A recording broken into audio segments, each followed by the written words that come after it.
Welcome to This Costa Rican Life. I'm Justin McCarter. I'm here with my friend Greivin.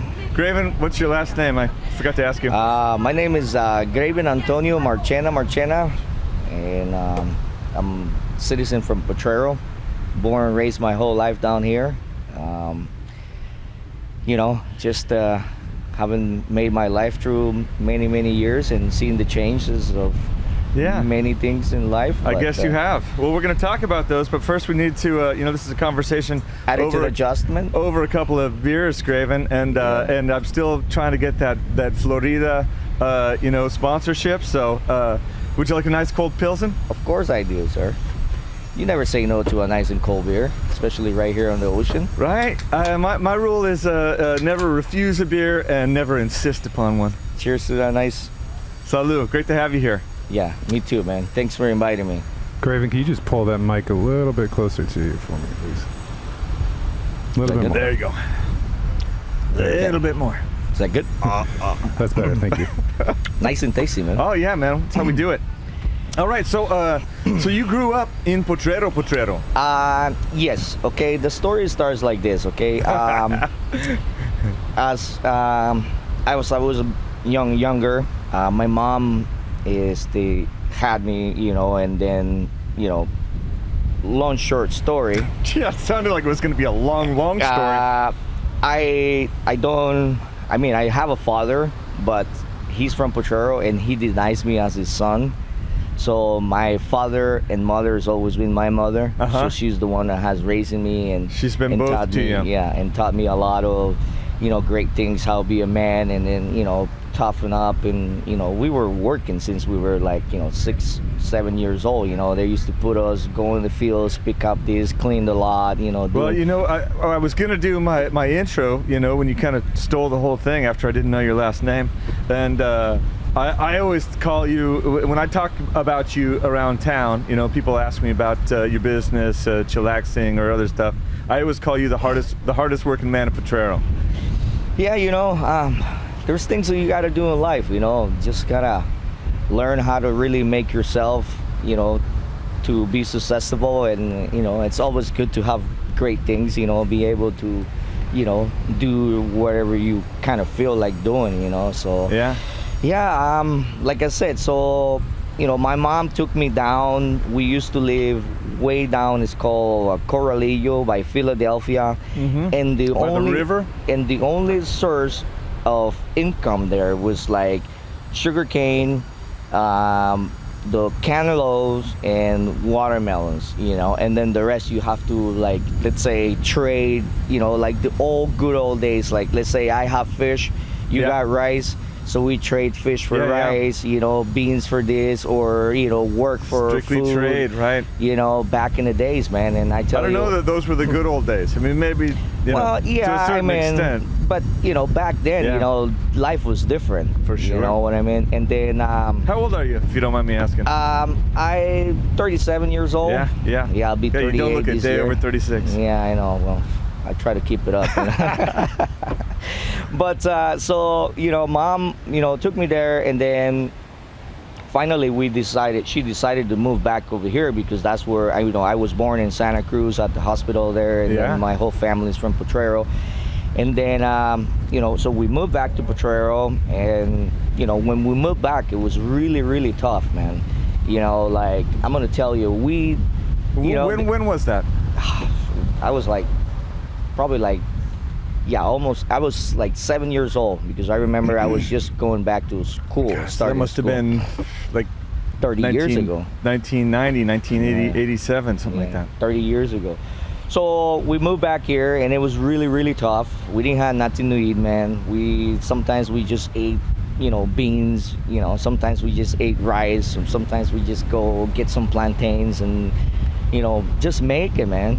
Because, like I said, I come from a very poor family, and then, a family. I got 2 brothers, 3 sisters, so we're 6, and then it was just my mom supporting us, Where are you in the family? Are you one of the older ones? Third. Okay, I'm the third right in the kid. middle. Yeah, right in the middle. Oh man, middle kid. And then, going here, and then went to school.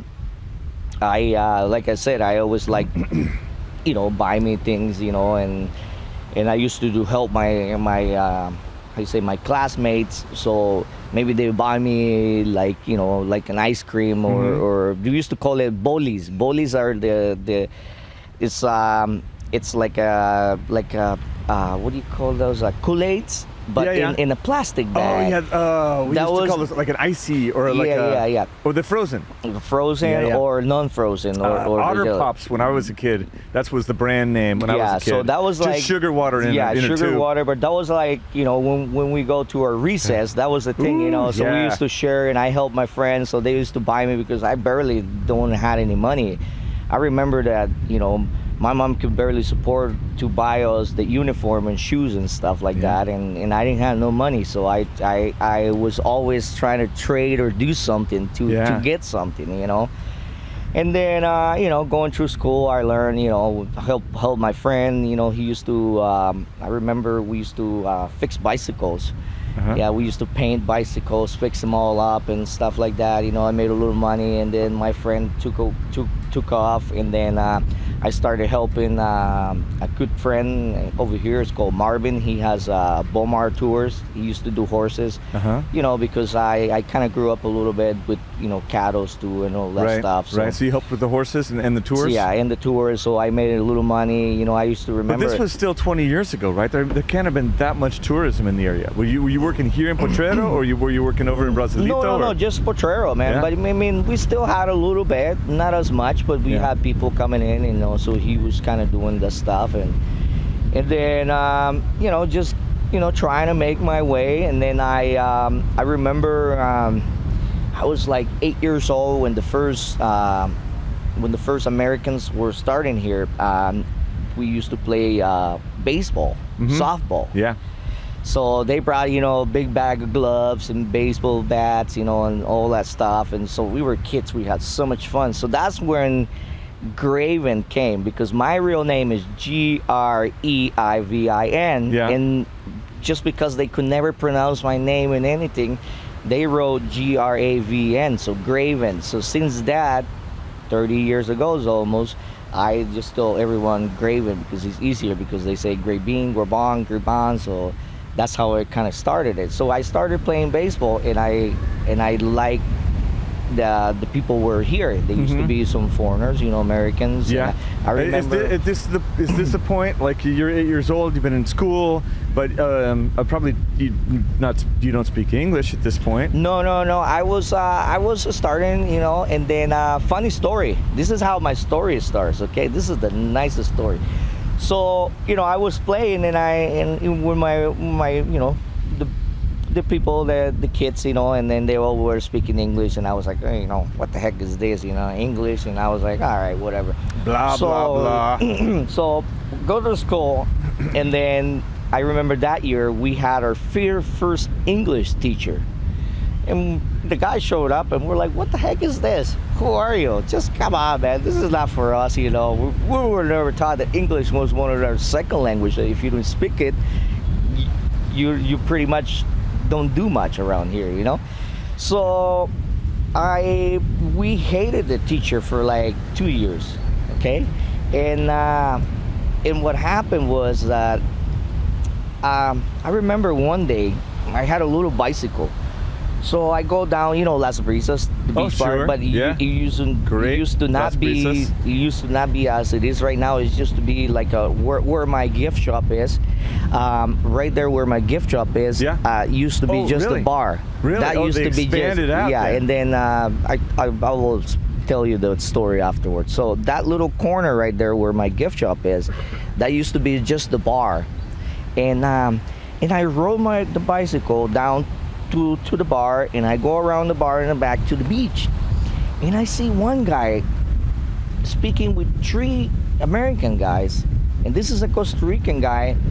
And so I remember I go on the bicycle, I showed up over there, and then I see him talking with the 3 American, you know, and for some reason, I don't know why, I got so inspired, man. I was like, man, you know, I look at the guy, and I'm, you know, sitting on my bicycle with my foot's down, and I'm looking at this Costa Rican guy speaking English, and I got so inspired, dude. I was like, damn. I'm like, I want to speak English, and I want to speak better English than he does. So the next day, I roll back into the school, and then, I try to be nice with the teacher, and he's like, what the heck is wrong with you? You were always a jerk before. What the heck is wrong with you? And I say, hey man, I want to apologize. And he's like, why? He's like, oh, just been rude and that. So he's like, oh really? He's like, yeah. And I say, hey, I like you to help me, because I want to learn English. So since that's where I started taking classes, and so he helped me. And then right at the community, where they have the Cristiana Iglesia in Potrero. Sure.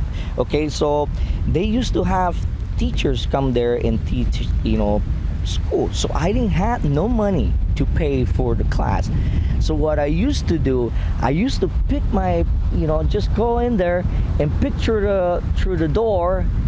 And I remember a couple times I was like, looking, and I was like, learning. And then sometimes when the teacher was asking to the classmate and nobody would respond, I would be on the door like, it's a cat, it's a door, because like people could not do it, and they were looking at me. But I remember the preach, he would never, kick me out, whatever. But and then I started talking to him. I said, hey man, please, I want to learn, I don't have any money. So he's like, okay, you can come and help me clean this place up when we have our, whatever. So and then they give me little books, and then, back then there was like not really, you can get a lot of copies and things like that. So he gave me the opportunity, and I helped him a lot. And you took it. And then I took it. Like I said, I was always trying to take opportunities through, whatever I could do to make it. And then I learned a lot. Yeah. I learned a lot there. I remember it was a course for like, maybe a year and a half, and it helped me with that. And then school. And then, and then that went on and on and on till I got out of school. And then, this is a funny story. Okay. So I went to high school. I started high school, and like I said, I barely had any money. So I went in. They've helped me. Where's the high school here? In Cartagena. In Cartagena. Okay. And they helped me with a little bit of a scholarship and food and whatever. And funny, I was making it whatever. And then I only have one friend that he was from Potrero. And it was just like him and me in the class, and there was like 4 other guys, man. So all the time they were just trying to like bully me, like always bully. And I was like tired of it, tired.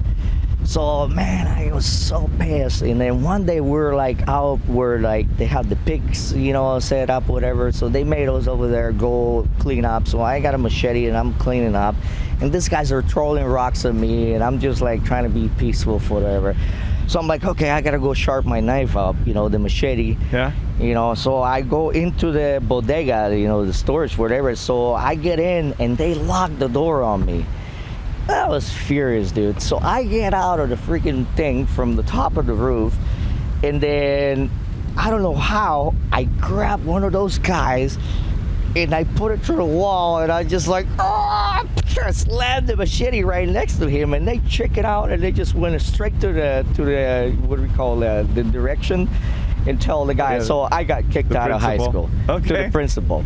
So I got kicked out of high school, and then they kicked me out for a year. Yeah, I think in the States they would kick you out for swinging a sword around next to another student's head as well. But I even when I told the teacher, I say, dude, this is wrong. It's 4 guys all the time for 6 months. Right. They're just on me, and they're like, oh, okay, yeah, but we can't have you, whatever. So, right. So your lifestyle, you move on. Yeah, I moved on, and then I started it where the marina. I used to love boats. What did you start? You started working over there. Yeah, just going in there. The previous marina, not the big fancy ones being built right now. The previous, yeah. And just as a kid, I was going there. Like when you come back after a whole day of fishing, you want somebody to like clean the boat and all that stuff. So we used to do that and get like 1,000 colones for cleaning up the boat. Okay, nice. So that was good. Yeah. And then I was helping this old man. Yours going down fine now, right? Yeah. Yeah. So Talking good, right? story. And then there's more where that came from. And then I remember I met this guy named Marty, and he had a 23-foot Mako. And I used to help him just clean the boat. He was an older dude, so hard for him to move into it. So I helped him, and he was one of the first guys that ever take me out fishing to the Catalinas. You know, we used to catch huge wahoos, tunas, everything out there, man. You go for half a day, you come back with like 5, 6, 8 fish, big wahoos, tunas, whatever. So he basically was the guy that gave me the opportunity to go out and learn a little bit about fishing. And, you know, I always, you know, get a lot of interest on you know, learning things. And then after I think he, like, you know, I was with him for like 4 years, just personally with him. That was him and his boat, like his retirement, whatever. So and then he took off. Nice. He took off, and then I finally got a job on the boat, like, you know, completely maintenance, washing, you know, and they take me fishing once in a while. So I did a lot of sport fishing, and then I from there, when I was 16, I worked in a 54-foot Monterey, huge boat that I missed working on that boat. That was like, you know, super nice, fine, clean boat. And we did a lot of charters, and this is like, we're talking about, you know, maybe I was 16, so so 22 years, you know, 2000. And then the guy that he had the boat, he's you know, he's a very well-known guy around here. His name is Baba Carter, and he used to own the Tijereta. And so he gave me the opportunity to work on the boat, do maintenance, do this, do that. You know, rarely I go out with them, and it was fun. And then they decided to sell the boat, so I moved on to another company. I worked in that boat for a while, and then we got the sad news, you know, quite a bit after that the marina was closing. And now that came down through no real fault of the marina owners, but it was sort of the government shutting them down. They wouldn't give them any more new permits. Well, the thing, it was like this, okay? So big investors came down and they say, okay, we're gonna give you guys so much money for this, you know, but you gotta take it down from this guy. And this guy was barely making it, because I mean they didn't used to be how many of those crazy boats. Right. I'm just going to slide this across here. It's no pressure. I mean, obviously, it's 10 o'clock in the morning. We're just drinking for thirst. So I was. No, you don't want that one? Not yet. Okay, I'll drink still it. finished. All right. And then I know you're doing a lot of talking. before that, we already talked about this, right? I had a little bully. I was. Okay, when they took off, they took the boat. The marina wasn't quite closed, but they were getting the news of they were going to close the marina. So I was like sad, tired, you know, because that's your they were going to close. And then a buddy of mine who was a bartender, and he's like, "Hey man, you know, I'm painting a boat." He's like, but we're going to put the boat back in the water in 3 days. He's like, I'd like you to come and work on the boat, whatever. At this point, is your English pretty good? Yes. At this point, I was, you know, I speak because I made myself through speaking, and of course I was, you know, and then also. It takes a lot of work. And then also when I was there, I was hustling, selling fishing trips to the people. Right. And then, you know, so selling, you know, making a little money. Making a little commission, so this and that. And then, so sure, my friend tells me, he's like, hey, man, you know, come and work on the boat, you know, whatever. So because, you know, basically, you know, I'm doing some work on the boat. So they had the boat out on the water. So they put the boat in the water. 2 days later, he calls me. He's like, hey, let's go fishing. So funny is, like, when I showed up there, I'm like, you know, helping him, getting the boat ready, whatever. But I don't have no freaking idea, okay? So, and then the owners of the boats come, you know, and then they used to own the Corner Lodge over here by Matapalo. You read this? Okay, yeah. Okay, so, and then the owners come, you know, we load up with the coolers, whatever, and then, you know, they start the boat up, and, you know, everybody jumps in the boat, and my buddy is like holding the line, and I'm looking at him, and he's like, what the heck are you waiting for? I'm like, what do you mean you're waiting for? He's like, yeah, you're captain in the freaking boat. I'm like, okay, all right, you know, because I have run boats, you know, and that stuff. So I started, you know, so I was a captain for another 2 years. I picture you, you know, putting the sunglasses down, cranking the stereo and whipping it around. Yeah. And heading out to sea. Well, not quite, but close to it. But yeah, I was trying to be, a little professional, whatever. Yeah. So we went down, had a great time fishing. We got, rooster fish, tuna, whatever. And the owner was really impressed. So he said, hey, man, you want to get the job? So I was like, okay, cool. So, and then the guy, my friend that got me the job, he was a bartender. And then the guy that owned the hotel, he's like, hey, man, we got this hotel. So he's like, do you want to work part-time in the bar and restaurant, and then you want to, do the captaining when we have trips? Oh, this is the same guy's place there. Yeah, the same guys. So I'm like, yeah, we took it. Oh my gosh, it was a blast. Yeah, until I left. So I was bartender, and they had a little discotheque. So we used to run, like, the owner was super awesome with us. So we used to run the show, man. We used to like sneak so many beers into our room. So the bar that I worked, it was like up here, and then my room was here. So when the mates cleaned up that room, there were bottles of beers and alcohol laying everywhere because we were just buying out there ourselves. Well, how old were you at that point? I mean, I was like I was about 20. I think I was about 22.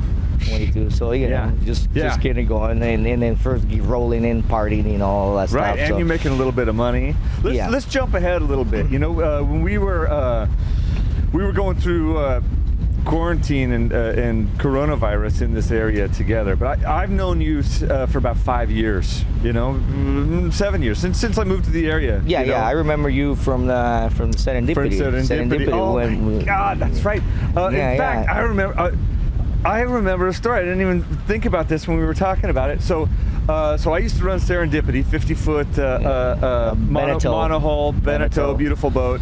When I got that job, I had never run a boat that big before. But Jeff Herman told them, "Oh, this guy's great. He knows he'll be great for you." And as soon as I got here, winds are pumping, papagayos. I'm sailing a boat bigger than I ever sailed before in my life. I never told Brad in Geneva that, but. Worked out fine, but we used to come into the marina, what we call the marina, which is really the open roadstead here. Yeah, exactly. All the moorings, and you were working on Lazy Lizard. I think I was on Lazy when I met you. Yeah, because I worked pretty much. I started working in. I actually worked in Lazy first, and then I took off because I was taking some course in San Jose. I did some. What do you call management assistant. I did a course in San Jose, so I was going to San Jose for 2 days, Monday and Tuesday. So and I came back on Wednesday, jumping. I was riding a boat, jumping on the freaking boat, go to work. Oh my God! So I just remember this story. So every night when we would come in, we'd do the tours, and we'd all kind of go similar places. We'd go out, we'd snorkel, we'd do some food, we'd do some drinks for the clients. We'd come back. Moor up the boat, clean up the boat, clean everything up, get the garbage together, and by then it's full dark, and then you roll in.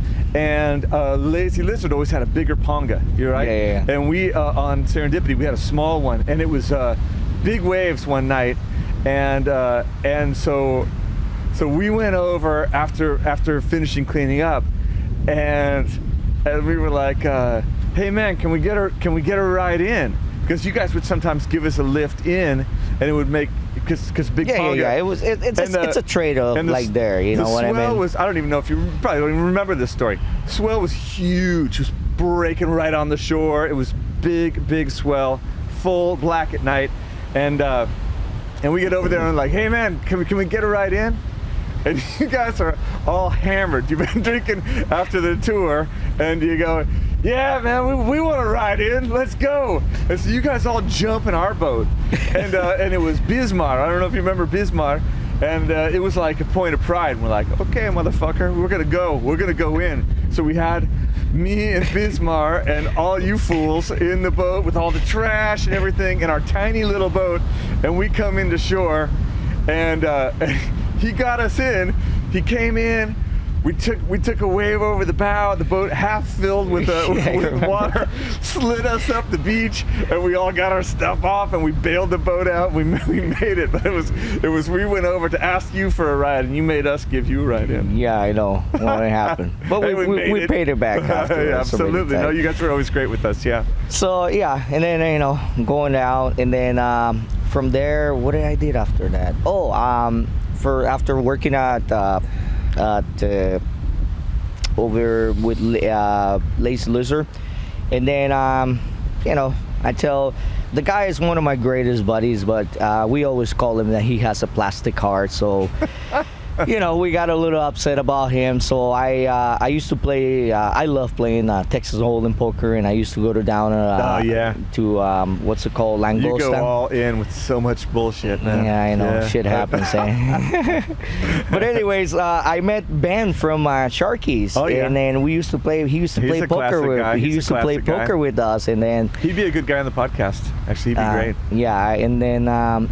So, you know, we start talking, and then one day, you know, we used to always go hunt for girls at Tamarindo, of course, and then Sharkies, and then, you know, you could not get a drink, and the bartenders were so slow, and I told him, I said, man, you know what, you need some real people to work here, whatever, you know, I'll come and bartender for you. He's like, yeah, okay. I remember, I was living over there in those days. And I was like, and he's like, okay, well, come on. So that's where I, you know, and then I quit Lazy, so I went working at Sharkies, and I think I worked there, I don't know, 2-3 years or something. And then that's where I made all my money, because I was making, you know, I make tips, like cash tips, and we used to make tips with the credit card, and then we get paid 10% of our salary.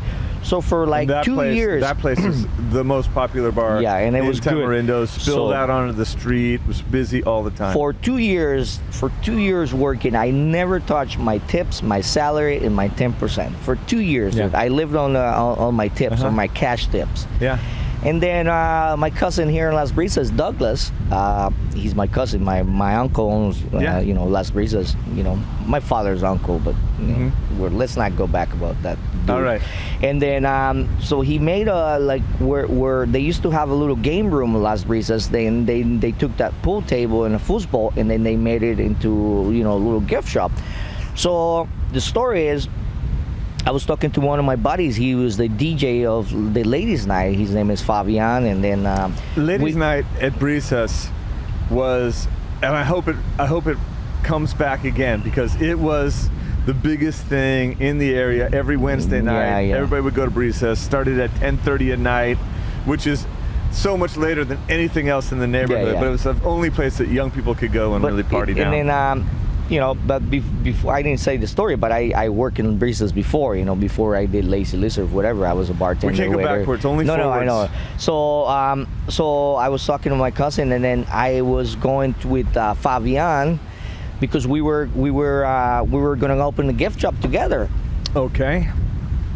I noticed that you are that you I don't know, that you always take on partners. You always form alliances with people, and I know you work really hard. Which not anymore. I do it my own now. Oh yeah. So and then when we were supposed to, you know, get on the business together, he backed up. He backed up. Parido. Yeah, and I was like, damn, man. So I talked to my cousin, and he was like, you know, he's like, just take it. So I'm like, okay, I'll take it myself. Nice. So I started it with like $500 in merchandise, because I couldn't get much, man. I remember I still have little pictures of like 5 little shirts and a couple like woodcraft and pottery and whatever, and I was selling. So I was like, you know, and I was working in Tamarindo, and going back and forth, so it was hard. That's why you're the hardest working man in Potrero, man. And then you know, and I made it, and I'm like, wait a minute, shit, I got fucking cash. Right, you haven't touched it. I mean, I haven't touched this. So I got on a bus, so I went down to Orotina. I met this girl who was selling so much stuff, so I bought like $2,000 of stuff. So, and I brought it. I remember I have like 10 bags in the bus, trying to fill it all in, man. And I came back, and I was so proud, man, because I know, and then I see the gift shop full, Smart and then business. people coming in and buying and buying, and then going.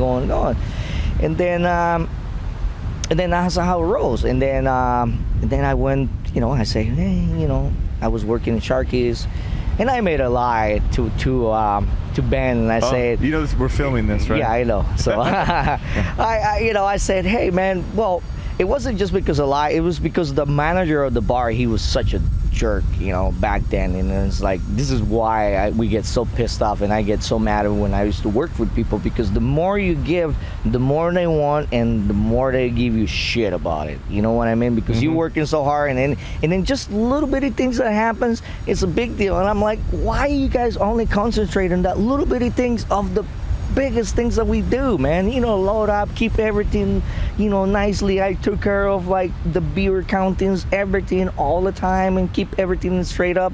And there were other people, of course, they were like, and then we do all the work. And then so I was a little tired, and then the manager, like I said, a little whatever. But and then so I remember I said, hey man, you know what? This is a gift shop that my mom kind of gave me. So, oh my God! So bringing your mom into it. Well, I said, and I don't want my mom to work. But my mom was helping me. Yeah. So I say I don't want my mom to doing it. So I'm gonna have to take over. So I'm gonna quit Sharky's. Oh, wow. And then he's like, really? And then he's okay. I mean, that's a cash cow for you too. Yeah, and I was like, okay. So and then Ben always have a big respect with me, and then. He's like, okay, well, you got to do what you got to do, take care of whatever. So, that's how I came back here.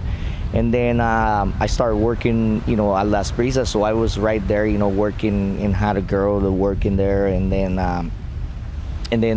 just keep it going. And then, I met which was my wife. And then I basically left it to her that she can run in and do all this thing. And then I was like, I got something else to do. I want to do something. So I came down here to the, where Pura Vida is. Yeah. And then I told the guy, I said, hey man, I like to, because Surfside is getting bigger and bigger. Right. So I said, hey man, I like to rent a little space. They already made a little space for a juice bar. Smart move, man. And it would have been perfect. That little restaurant if coronavirus hadn't hit, so that messed you up. So okay, let me tell a story before you go on, because you talk a lot, and I already told you this podcast is so I can talk. That's the whole point of this thing. All right. I listened enough. Okay, let me tell another story about you. Okay. So I Justin Pettigrew. Yeah. Yeah, he used to be, you guys used to share an apartment, right? Yeah. Well, kind of. He lives upstairs, I live downstairs. Okay, so don't mess my story up. We already talked about this, right? Just go with it. But Justin tells a great story about you, and he's so complimentary about you. He said, when I can't remember how it came up, but he said, man, Greivin pays his bills on time. And what he says he does every time. And then he told a story about you working hard, and I don't know exactly where this fit in on your timeline, but I think this story is unique for a guy from Potrero. Certainly it's a story that's I don't know, I think it's for the guys that work for me, for the young guys that work for me. I think that you should be a role model for them,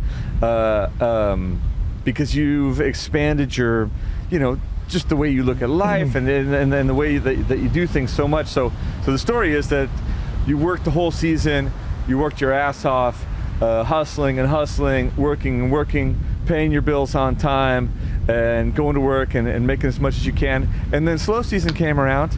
You booked a flight to France.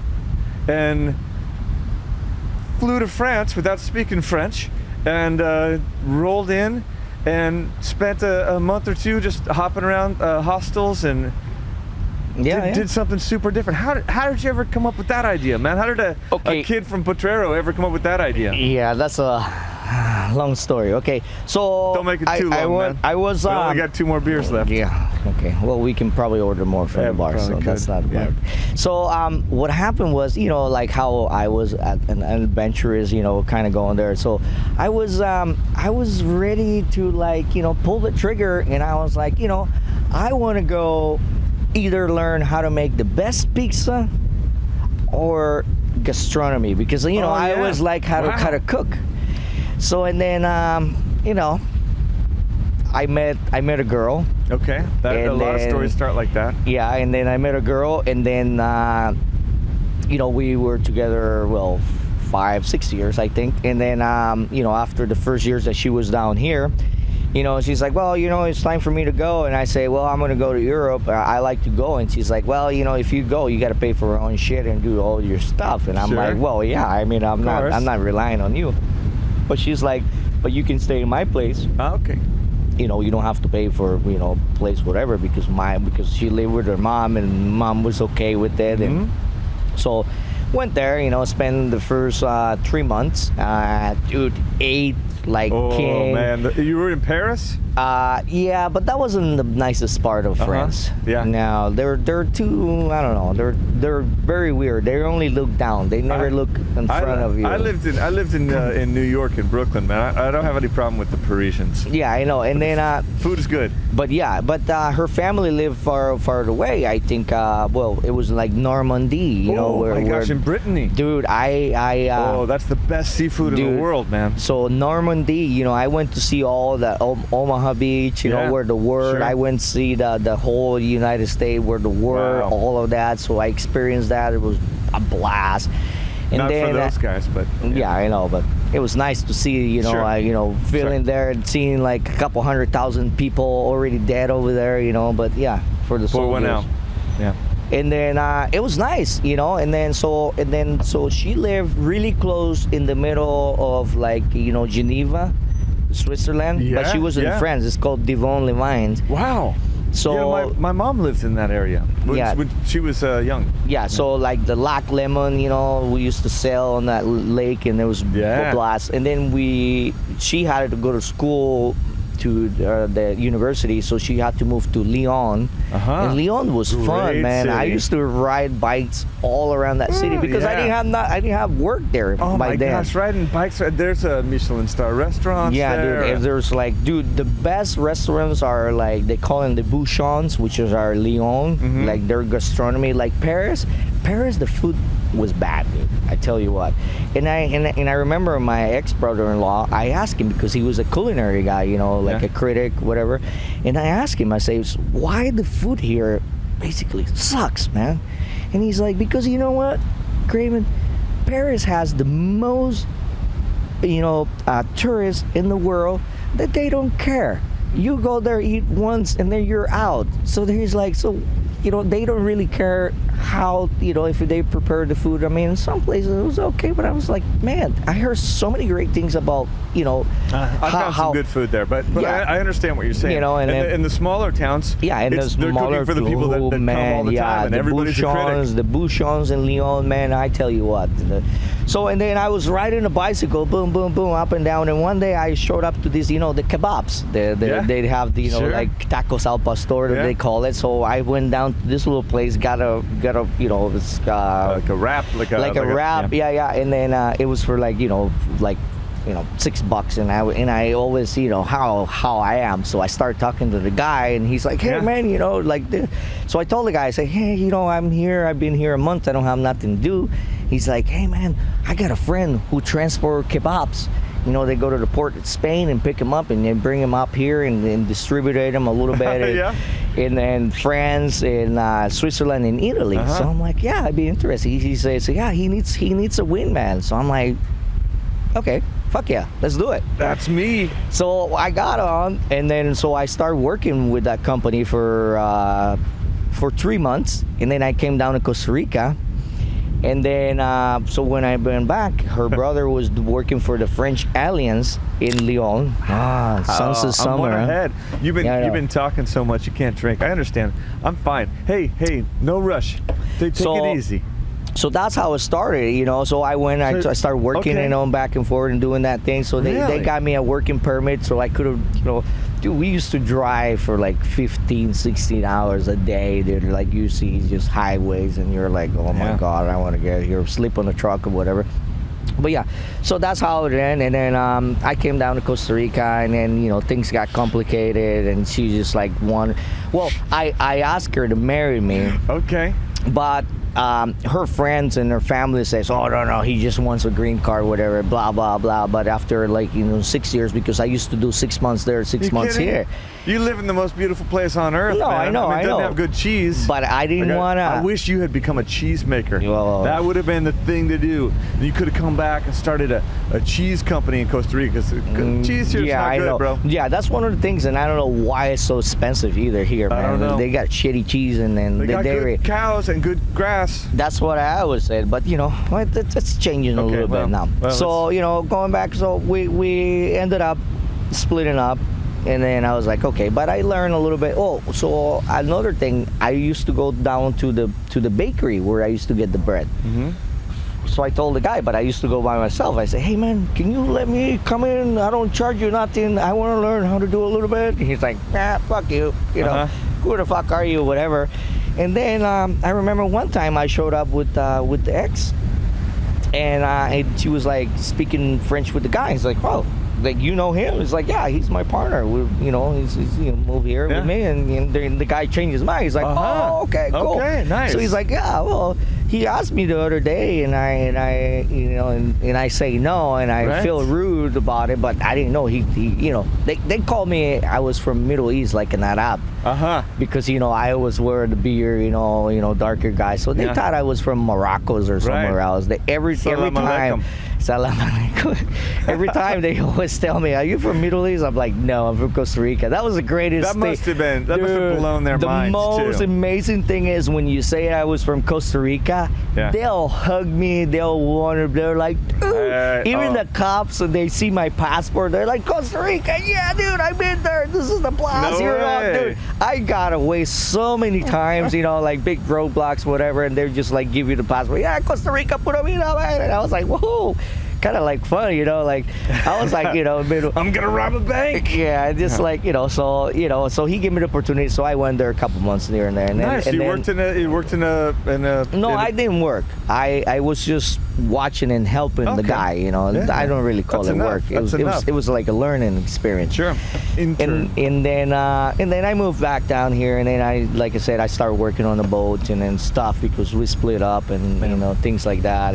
So and I went back in here and so back, and then that's when I started working on the boat, and then I went to Sharky's, and then I did Las Brisas shop. It's exhausting. I'm exhausted just listening to all the places you worked. And then and then I stayed in Costa Rica, man, and then I'm here since that. And then so going back, so I was starting the gift shop over here. The Italian guy Riccardo Nicolini, he used to own that place, and he's like, hey man, I'll rent it for you, because it was a little space that this girl did for selling juice, but I guess she never really finished it. I never saw it go. Yeah, and so I took it over, and I started closing it in and making decent money, and then him and I were like, I had a friend who wanted to do this what do you call this, fried ice cream or something that they pull the milk, they'll make the ice cream, those so they make the ice cream. I don't know. So it's a flash in the pan, man. Yeah, so I had a friend that he's like, hey man,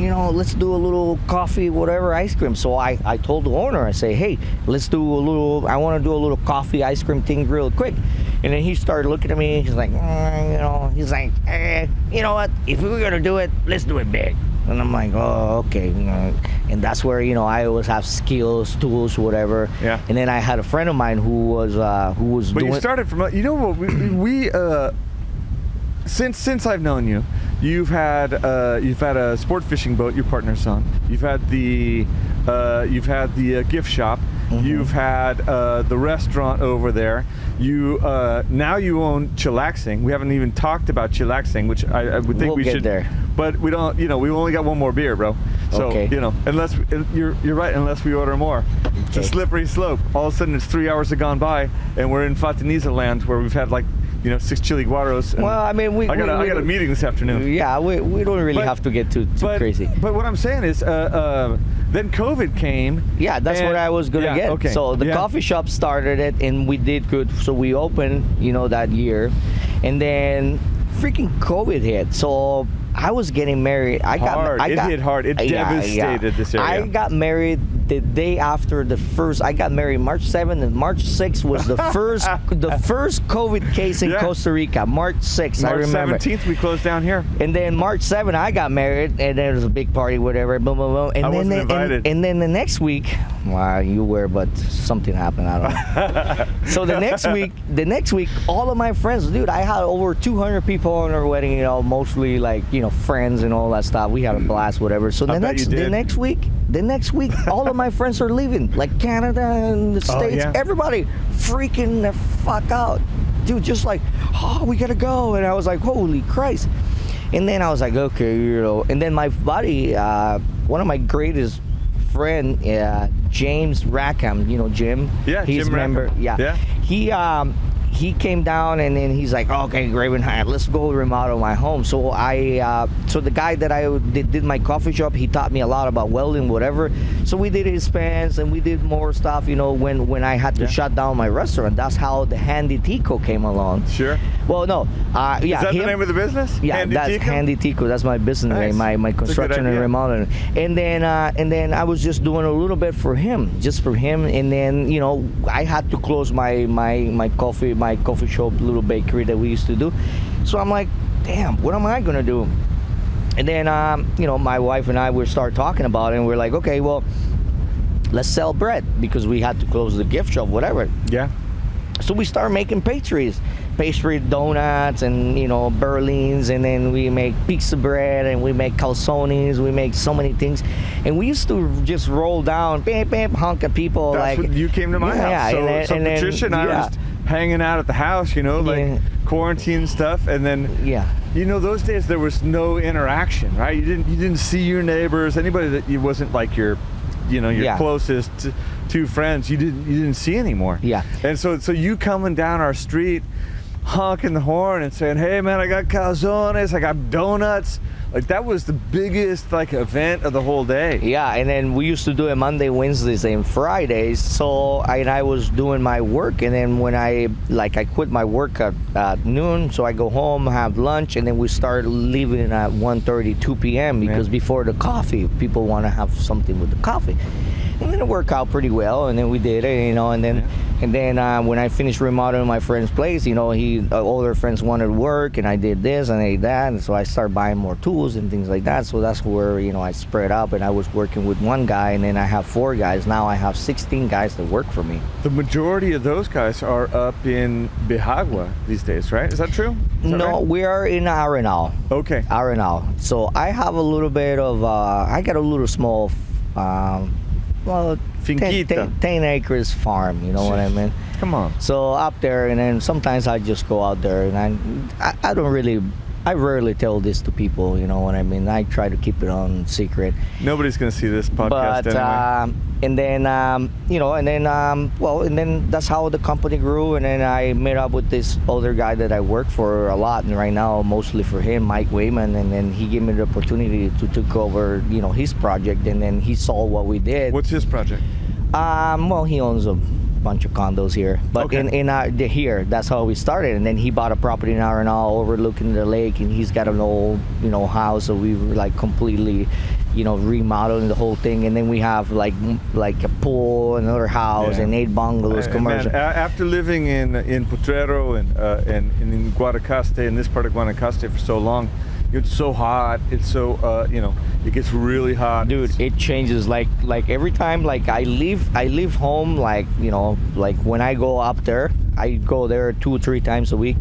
When I leave here, it's like, okay, the sun comes up. What is the words? I leave, the sun is hitting me this way, and when I come back, the sunset is heading on my face. So I got both ways. Sun's coming up this way, sun's going down this way. But it's so comfortable. No, I know. There, but though, soon as I turn till around, and I get that turn to go to Nueva Arenal, completely changed. Dark, foggy, cloudy, rainy, and it changed, which is a different weather, And then my probably like 5 degrees cooler up there, right? Dude, or even more sometimes. Celsius. Even more sometimes. And then like the workers that I have for working here, you know, a lot of times they were suffering. Well, I had to sometimes like argue with them because I like them to wear pants and stuff like that, and they don't do it.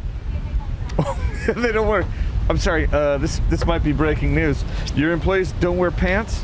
Well, they didn't want to do it here but because they wear something covering their genitals. Well, of course. So, Nah, well, yeah, okay. And I was pissed off because we work with you know, equipment and stuff, and you always got to be protected, you know, and shoes and stuff. And I always like wear long sleeve. And Costa Rica is not a place that like Europe or the U.S. requires all this heavy safety gear. I know, but I try to protect them. Like, dude, when they're doing some work, and I'm like, hey, wear glasses. You know, it's always like, hey, man, I told you to use this. That's you know, the most Antico thing I've ever heard you say. You know, it's just like, dude, because you know, it's my responsibility. Yeah. If something happens, it's my company. You know what I mean? You have responsibility for those guys' safety. Their liability is mine. So you know, always like that. It's not the way that things usually happen here. So I start laughing because when I showed up there, they are like long sleeve, full cover, like they had like 3 shirts on, and I was laughing. I was like, it's like this fucking place is cold, man. For them, you know, being here the whole time. Yeah. But it's a blast, man. It's a blast. So you know, and then so we're still there, and I'm still here. So,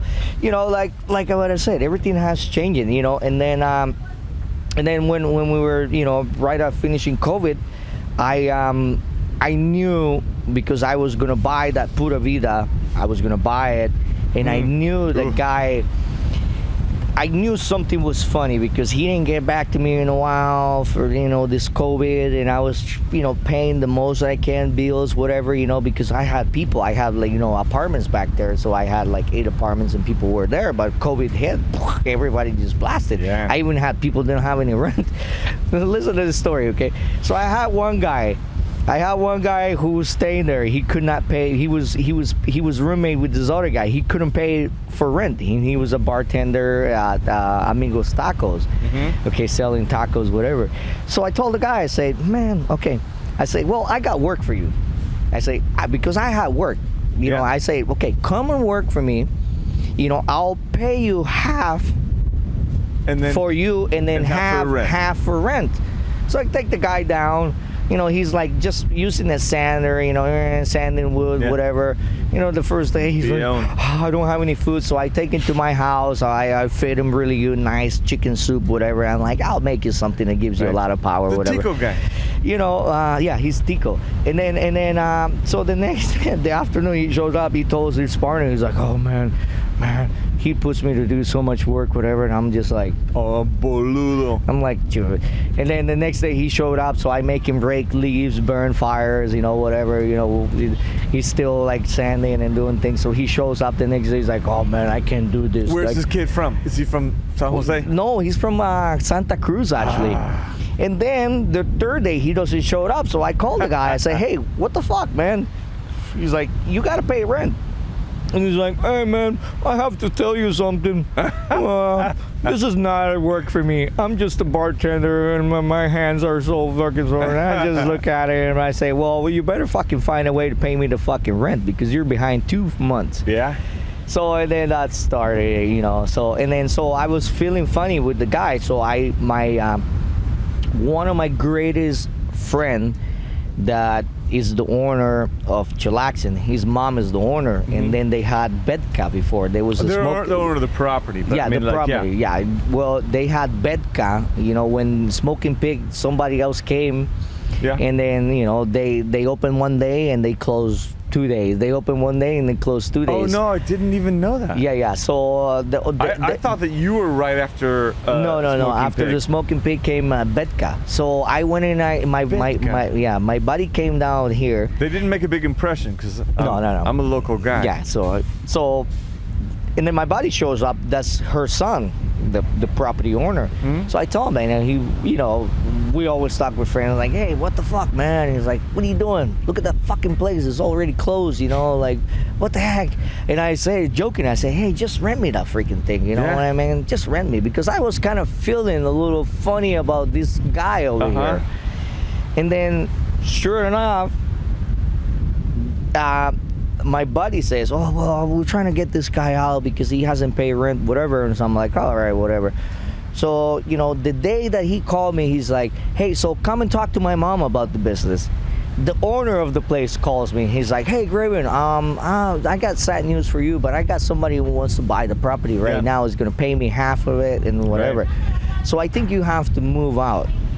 Wow. In about a month. But you had an escape. Yeah, I already had something because all the equipment, everything, and the rest of it was mine. So basically, I went and met up with my buddy's mom, which she never did really like us because we used to go out party and take him out, and she was like the only kid, so she's like, fuck you guys.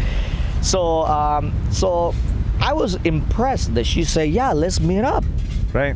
I was like, you have a lot of experience. Yeah, in that business. And then she's like, okay, yeah. We went down, we talked, and I said, well, I want the business. She's like, well, it's this much, and I say, all right, well, I take it. And then, we keep selling breads, whatever. And then, we got the place, but I was a little short of money, and my buddy lent me some cash to do it. And then the big freaking flood. Remember when everything flowed out? Man. We were flooded out of our house. All of that area of Potrero, all the water came across the Potrero, and the stream overflowed. I know. We were at that river trying to clear it off, dude. It was like danger zone over there. We were just cleaning, doing things, and I had the place. So I remember when I posted, like I said, if anybody wants a dry place with food, fire, everything, and I said. I posted right there. I think that's what solidified you as like a pillar of the community, you know. And I've always pushed you to join the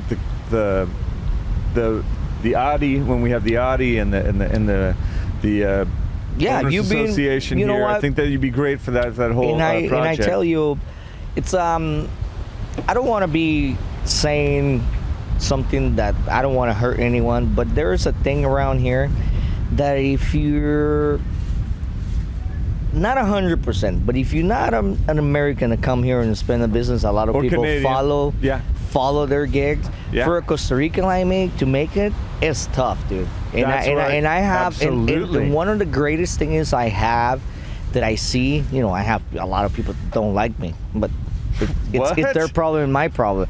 But I have a lot of people that love me, and they gave me a big support. Absolutely you do. And then that's one of the biggest things. Because you're the hardest working man in Potrero, and because you did something like that when we had the flooding. Yeah. You're like, anybody that needs a place, that needs some food, come here. We're high and dry, and we're going to help. We're high and dry, wood, fire, that shows whatever. Your character, and And it was great. And then I remember Ryan, Ryan Billup. I'm familiar with him. My buddy tells me a story that John Fasco, who used to own Smoking Pig.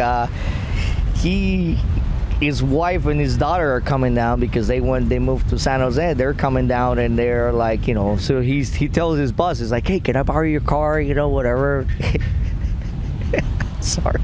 Sure enough, somebody, of course, they're taking pictures, and there's the picture of his boss car sunk in water to the windshield, and he calls him up, and he's like, hey, dude, it's not my car. And he's like, oh, yeah.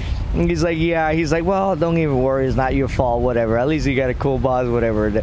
But it was funny because, and then my other buddy, Doug, he had the scooter, and the only thing that came out is the two mirrors of his motorcycle. That was tough, man. So we took it out. Thank goodness for COVID, because Patricia and I, we cleaned for 6 weeks. Yeah. Like we fought the mold and threw so much stuff out, and that was a tough time. Yeah, it was tough. So and then I was selling bread, and I was like detailing cars. We went down and then helped Doug first with his motorcycle. We tear it all apart, clean it up, dude. There was mud everywhere and everything that you couldn't think about. This was chunks and chunks.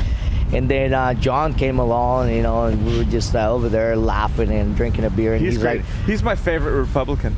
Yeah? Yeah. He's a cool dude. He's got like the real conservative, like, what people call conservative views and stuff. but he's one of the only guys. He's super open-minded. Yes, love totally. to have those talks with him. You know, he's a guy that you can hash it out with. And, Yeah. You know, it's like gun-toting. You know, he's a blast. And well, we weren't really close friends back then, and then we made up to be really cool friends. And I even told him, I say, dude, you know, I always have tools, power washer, you know, vacuums, cleaners, whatever, because I used to. I'm probably like Tommy. Yeah, he buys all this crazy equipment to make it better. That's the same thing with me. You just keep buying. That's right, Tom. Keep buying stuff. Yeah, that's pretty accurate. Yeah, I know. It's fun, doesn't it? No problem. I have a problem. Hey, The you know, equipment's great. But the best pride is when you have it and then you know you can count it with it. What? You Well, know? the other best thing is like when somebody's like, "Oh man, I have this idea," and I'm like, "I've got the gear for that." Hey, you know what?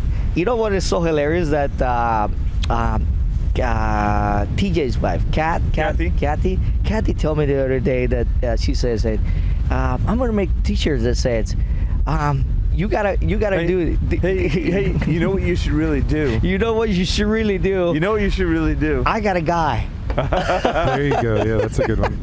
But yeah, so you know. Hopefully you got a guy. If you're lucky, you got a guy that can pull that stuff off. So that's, you know, becoming to that. So. Hey, we're getting down to the last beers here, man. I want to talk a little bit about chillaxing. Tell me a little bit about, you know, so you got that place during COVID, and then, you know, we're coming out of COVID now, ojalá, and so it's next to a mechanic shop. It used to be a barbecue joint. You got some great old kind of southern style barbecue pits, smokers, and smokers. And I always poke fun because when you started, you were like sports bar, and then sports bar had like screens up on that were like about as big as like a I know. Hey man, I had to do what I had, but, man. You know, but it worked, and now those screens are growing and growing. Yeah, those are big and now. You got these real successful local Latin music nights, and you've got tables all the way out, and things are. That's so okay. For if you live here in Potrero, chillaxing is a place like for me. All the guys who work for me, they all go there. That's a place that we feel comfortable, exactly. right? It's not a touristy place. It's a real place. It's good food, reasonably priced beers, and just a ton of fun, man. I started it with $4,000. Yeah. Okay. I started with $4,000. You know, I paid off. And then my buddy lent me the money, and I say, "All right, man, I promise I'll pay you back." And he even looked at me. It's COVID too. When you borrowed, it was COVID time, right? Yeah. He even looked at me. And he's like, "You're not paying me back." He's like, "Yeah." He's like, I say, "Dude, please, please, please." So he's like, "Okay, I'll lend you the money." You know, like I said, so I started it, and I had like a fridge. I had like a refrigerator, a fridge, and a stove, and a griddle. House stove. This is house equipment. House stove. This is not like not like industrial stuff. Whatever, you know. Patricia Gritonga's got better stuff than that, you know. Yeah, but one thing that I always tell everyone that says, you know what, that same equipment, the same equipment that you cook on, that actually costs you twice as than what I do. Right. I buy one of those 100-pound fucking things, and it lasts me 3 months of that propane. Yeah. And I still cook the same. Yeah. And I got a barbecue. Barbecue. So, you know, and I started that way. And then I had the smokers. And so, you know, so I was like, you know, we're going to open it. Okay, November 6th. We open it. November 6th, 2021. 2021. So we open it. Still, like, everything's closed, man. Yeah, so barely they giving permits to like 9 p.m. I believe it was like 9 p.m. to 9 p.m. Yeah. So I was like, oh god damn, you know, Jesus Christ, man, I gotta make, you know, and I know like all my friends, they're big tough partier guys. Oh my god. So nobody's a partier at that point. We were all going to bed at 7:30, man. But you know how we were. Everybody wanted to shoot. Everybody wanted to shoot their guns, and then something happened.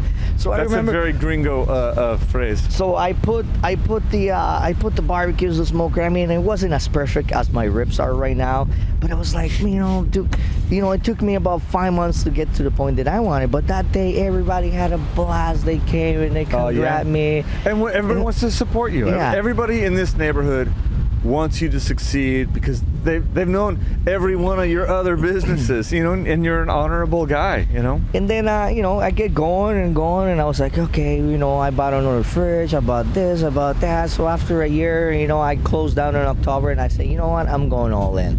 So I made it nice. I put all the tables out. I opened a lot of it new up. tables. I moved. I got a pool table. Now I have two. Now I have a foosball table. I got the dartboards. I got Tommy, bigger we're going in for TVs. foosball, man. I got Football and darts. Yeah. Yes, sir. I'm actually want to start a league, but that's one of the things, you know. I need to get some other people roll in, and then, like, you know, you told me about it before. We can work some up. Okay. But Great. Thanks, bro. But you know, just getting it going, it was hard, you know. And then the good feedbacks. And I tell you what, it's funny, but a lot of people from Potrero. Do you want another beer? I'm just saying, if you see the waitress, I feel like I feel like it's we a special need, time. Dos más. Por favor. And I you know, and I went, and I every day, you know, I got up, and I'm the one that, you know, like. What time do you get up in the morning? It depends. It depends on the days. When I gotta smoke, okay. Not this ribs, type of smoke. Yeah, like no. Yeah. Now I only smoke after Nobody's 5, got 6 time beers. for that stuff, man. Yeah, but I mean, every year my New Year's resolution is to smoke more weed. I don't have time. no, I know, but you know what? You lose a lot of things and stuff. So you know, I get my wood. Okay, I get What my type of wood? It depends. It depends. Well, yeah. Craig Ledbetter. we talk about Craig Ledbetter a lot on this show, even though his interview was the worst we ever had. But he just takes whatever tree has fallen closest to his house. No. And his food he is a 2-time double winner of the chili cook-off, man. The kid can cook. So yeah, and then I was like, well, we had a whole bunch of wood, so I started it, and I did it, and the first, you know, 10 times, it was good, but it wasn't as good as because I want my ribs to fall off the freaking bone, dude. So now we have you been cooking ribs a long time? Yes, but not in a smoker. Uh-huh. So I have a funny story about John Fachko that he told me about you. You will not love this story. What happened? But it's funny. I think it's super funny. So you will probably not find it as funny. Hope this beer's come quick. John said that the day before you were opening Chillaxing, that you called him, and I love John. I know you love John. Don't give me that look. This is a funny story, and it's just, you're just gathering information, I'm sure. But the way that John tells the story is the day before that you opened Chillaxing, you called him and you said, hey John, what's happening, man? Remember those ribs you guys made at Smoking Pig? And John says, yeah, I remember. He says, yeah, how did you make those? And just like the most open-ended question, which is an awesome way to go, you know, hey, give me a couple of tips on what you guys did. They made nice food. They made nice food. And those barbecues are very like weird and specific, right? But I just thought that was a funny story. Like, yeah, but like the day before you're opening basically a barbecue joint, you're like, hey bro, how did you make those ribs? Yeah, well, we did make him before, and we had a friend's taste. But the trick that I learned, I mean, it's a from little John tough. or from just, no, well, just in general? From him, he gave me a couple tips, but and then he. He's a good dude. Oh, good family. There's that's lovely. Hey, there's the man. power.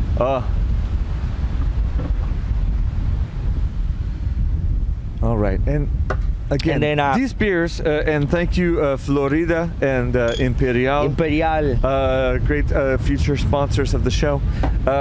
So I asked him, and I was like, hey man, you know, because he kind of already told me, hey man, if you need a little bit, but I you know how I am. I'm a little pride about, you know, doing my own things and things like that. I know, and I don't mean to poke fun. And I was like, oh, you know, I like a little hub, so I told him. No, it wasn't. Let me tell you, it wasn't the day before I opened. He says it was the day before you opened. It was after, because I made the ribs, but they were good, but they were cooked, but they weren't falling off. They weren't falling off. So I asked him, and then, you know, he kind of gave me tips, but he didn't give me everything. And to tell you the truth, he went through the same learning curve. Yeah. You know. And then you know, I got it to the point that, you know, and then I say, okay, wherever, but you know, the last part of it, I didn't get it. So you basically wrap them in foil and let them sit there so that juice, everything just compacts into it. So that's what happened, and I didn't get that. Yeah. I learned it myself. Right. And I was like, okay. And then being going there, like I said, so we were there for a year, and then after that 6 months. So how long has it been now since you opened chillaxing? Almost 2 years. I've always felt like chillaxing should not have the G at the end. Like as an English major guy, I feel like it should be chillaxin with a little ING, no? IN with a little apostrophe, because you drop the G at the end. Chillaxin. Well, yeah, I mean, I'm not telling you to change, No. You but do you. I'm not 100% name, but I was looking for a name. And I tell you what, it's perfect. every one of my buddies, and they're like, what the fuck are you calling that place? I'm like, you know what? I give everybody respect, and that's my business, you know what I mean? I was going to call it a Greivin Sports Bar, but then I was like, I don't want my name to be there, and then they're going to hunt me. If you want to sell it down the road. And they want to hunt me and get me, like, oh, let's get Greivin. Oh, get him. Let's get him. That guy's got money. Yeah, and then that's how it came up, and then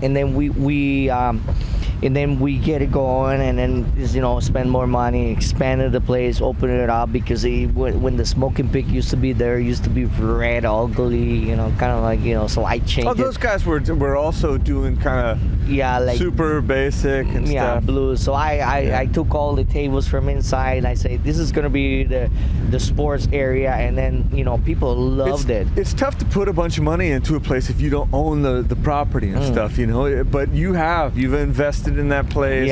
You've made it so much nicer, and especially those Latin nights and stuff like that, you're bringing people.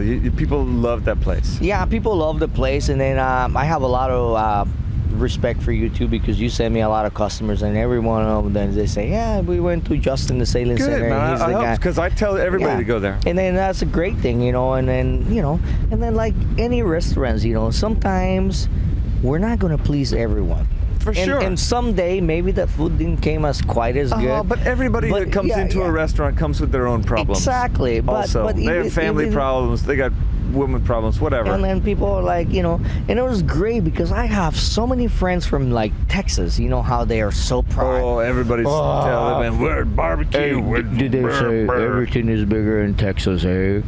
And I always said, I always tell it. Hey, you're born in Texas? Okay. You're actually huge. So in your case, this actually, bears out. So 6'6". 6 foot. 6'6". You know what is the joke that I always tell them? I say, hey, what do the Texans say? Everything's smaller in Texas? They're like, no, everything's bigger. You know how they go, they get so pride. I laugh because, you're being sarcastic, I always say, what did I say? Everything is smaller in Texas? The saying is... Yeah, I know, but I say it the other way. Yeah. Okay, and they're like, no way, no, everything is bigger in Texas. But that's how you always got to throw a little bit of it. They're easy to mess with, those Texans. And then I was like, and people comment like, how in the heck a Costa Rican knows how to barbecue, smoke some real good shit. It's nice. It's nice. I take pride. No, and you do really nice work, and because you pay attention to your food. I think that's what it takes. Yeah, that's what it takes. Honestly, attention. It takes the attention to put on it, and then like when I get my ribs and when I get all of it, I put my time. Sometimes I put videos on Facebook, but I can't really show everybody the work it does. You know what I mean? But no, I don't really know what you mean. Well, you can't really show everybody your secret things, you know what I mean? Yeah. But I usually show them how to, like, I clean out Honestly, the rib. it takes so much more, like, you can tell somebody exactly what you do. Exactly, and but they don't know. Yeah, exactly. They're still not going to be able to do it because, I mean, it doesn't really come up the same way. That's how Tommy and I feel about this Costa Rican life. Yeah, I know. Best of luck trying to Pura vida, that's what we say. Replicate this. So, Tommy, what do you got to say today? You gotta tell me how you make your ribs, bro. I'm curious. Hey, you know those ribs you make? How do you make them, bro? You know how I make them? I just... Great question. I just freaking brine them, let them sit for 48 hours, and I put them in the smoker, and they come out great. So do you pressure cook your ribs? No. It's all, no. That's a bad thing to do, Dude. That's like blasphemy. that's like humiliating myself. Get the tomatoes out, dude. Sorry. God, dude. I remember. Let me tell you this. I worked for Kelly Maloney from Maxwell's, and she used to boil the ribs before she put them on the barbecue, whatever. And I was like, what? And she used to put like molasses and all these things. And I'm like, molasses is good for ribs, actually. well, I used a little bit of it just to get that caramelized, that color, but rarely a little bit. But I remember, a classic of Potrero, but she's a classic, man. You know. So that's what I say. If you want me to tell you all the story, this will be a 5-hour freaking. I can't even go into. We can't. I mean, it's just like things like that. And I was just like, because I learned how to cook, and I used to love cooking. About I got my favorite conservative Republicans, and then I got my least favorite. Oh my God. She's a fucking whack job. Yeah, right? she's a big We'll Trump. have her on this show. I don't care. Yeah, she's a big Trump supporter, man. Oh my what God. What a nut job. But anyways, I don't care. Yeah, and then that's that's how chillaxing has been coming, and then a little bit of it, I put up a lot of work, and I want to do something different. You know what? I'm not competing with no one. That's one of the things that people have to understand here. Your business is different. That's the beauty too, is that your place is different than everybody else's. It's barbecue.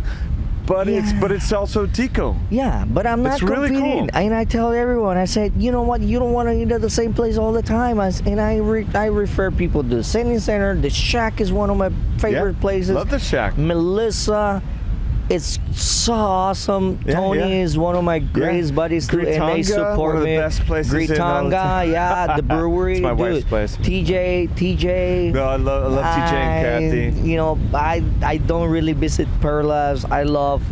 Well, they're in transition. I love maybe the new owners will be. Forqueras. Yeah. I try to be nice to go everywhere. I won't say names, but I've been to places that. One of the places I love so I recommend your place as like an authentic place. I recommend Las Brisas as an authentic experience.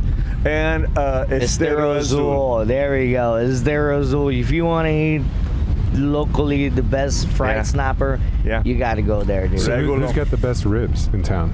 Oh, Greivin. Well, I mean, I got one of the best ones. One of the best. Who else has? Who else makes ribs? If you have to give the best rank, they make him here. Hemingway's got good. And I don't Justin's an insanely good cook. And when I always post my things, I say one of the best. I never say the best of the best. Like so many people that. Oh yeah. Hyperbole is ridiculous. We're the number one, and I just like, you know what? That doesn't really. But your place is an experience. Your place has a good feeling. You're treated nice when you go there. It's not a rush. It's and I tell everybody, you have to when you come to our place. I mean, we need time to prepare your food. The food's gonna come out, and then it's gonna come out as good as that's what we try all the time. Yeah, and you don't be in a rush. Yeah, that's a good lesson for people. That's a good lesson for people, man, and that's the greatest part. That's such a nice way to end the interview, but we still got half a beer each, so let's talk about regular. Let's talk about fishing. I'm ready to get a chiliguaros now. Well, yeah. Let's talk about. Yeah, and the beers are getting on me. Can you be caught up for No, you had to pee. No, the pee break is the kiss of death. Yeah, we have to do this before. We got to finish that before you got to pee, because we did that with Fatiniza. Then we went 5 hours long. We had 27 chiliguaros. I promise they won't be that long. Okay. We're an hour and 18 minutes in. We can do it. You give me a quick one. Let me. I need to. Don't adjust your chair. No. Squeeze on out of there, and then we'll cut the stuff out. Okay. Please. What? Yeah. No way. I ordered 4 because I wanted you guys to be on it. I appreciate it. Thank you, though. Okay. I have a serious meeting in 2 hours. In 2 hours? You'll make it. Just go take a nap. We're still going? You can do it. Oh, I never stopped, yeah. Okay. So while all right, well, let's just stir it up for one. All right. Thank you, my friend. Thanks for coming in, Greivin. This is one of the best things in Costa Rica when they invented Oh, yeah? this. Chiliguaro. Chiliguaro. Chiliguaro. Where does it come from? Where does it come from? Yeah. I think from ticos that didn't want to drink too much of the strong cacique. But it's spicy. And ticos don't really like the spicy. Not really. Woo! That's pretty spicy. Are we going back to back? Well, I want to have a beer first. Okay.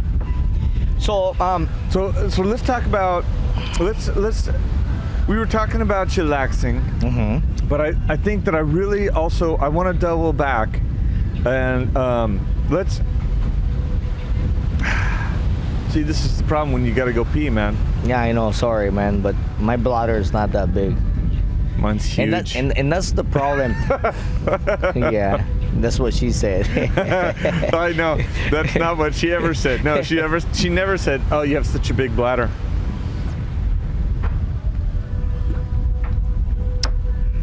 Anyways, you know, like I said, for a Costa Rican and trying to make it here, it's one of the greatest things. And I'm a happy guy right now in my life. This is one of the. You've always been a upbeat guy. I've been very happy in my life, concerned to all the problems in, like I said, my childhood. And I'm not shy when I told you, you know, I grew up like barely not eating anything. I picture your house that you grew up in. I mean, was it like it was a wood, just a wood. You know, we had one of those toilets that you had a hole. Yeah. You know. Yeah. Back in the days, you don't have no drainage and things like that. And the dirt floor. You had a dirt floor house, or I mean, packed earth, packed dirt floor house. You know, when the I've seen some beautiful places like that. People really care for their houses. Yeah, when the rainy season comes, there was things that, you know, you get, you know, because we didn't have the money, man, to buy tin roof. So we used to go to the neighbors. They give us one piece of tin roof and collect it. And I remember we came when we got back here. We came and they basically donated us the lot. Like, so there was a little part of where my mom's house is. Yeah. Like the river comes, when the river's high, it goes over the house. But we made a wall and things like that, and it's scary, man. It's scary times. But you know, that's what we had. And then there were like 6 other families that the people kind of like, you know, well, this piece of lot that wasn't really registered, and then you started and then you register it on your name, and so that's where my mom's property is. My mom wants to sell it, and I'm all pissed off about it because I said, I told my mom, I said, you know what, Mom, I'm gonna buy it from you. Really? And then I said, you know, I'm gonna buy it from you because it has a lot of means in my life. For sure. You know, like you know, and I tell you, the greatest things in life is moms, dude. Yeah. Moms are like, you know. Here's to my mom, Gloria. They are tough. Yeah. Moms are tough, but they want to just make you the best. You see it later on. You don't know it when you're young, but you see how much anxiety and you know, them trying to make sure that you're going to be okay. And then my mom, it was funny, yesterday, she calls me because she's the best. She called me yesterday. I was like, hey, Mom, I'm going to go get a tattoo. She's like, you're right. Fuck you. You already posted on Facebook you're getting this tattoo. And she's like, show me. So I sent her a picture, and she called me back, and she was crying. Crying, laughing, or just crying? No, crying. And she says, you know, son, I love what you just did. That's very meaningful for me. Mm-hmm. And I start crying too because she's my warrior. My mom is the person that has supported me no matter what. And you know what? Sorry, I just got a little tears in my eyes, but that's she's been my warrior, dude. Mm-hmm. And I always been against of the people like when your mom gets old. You know what? Your mom was the one that taught you how to speak, how to walk, how to do all these things and take care. Why in the heck, when they need your support, when they cannot walk and you can take care of them, why you cannot get that time to give it to the person that freaking Absolutely. supported you. I I'm think that- totally I think- against that. I think that the Latino culture is much better You know. about that than gringo culture. Yeah. Because I'm not. There is no freaking way I'm putting my mom into a home.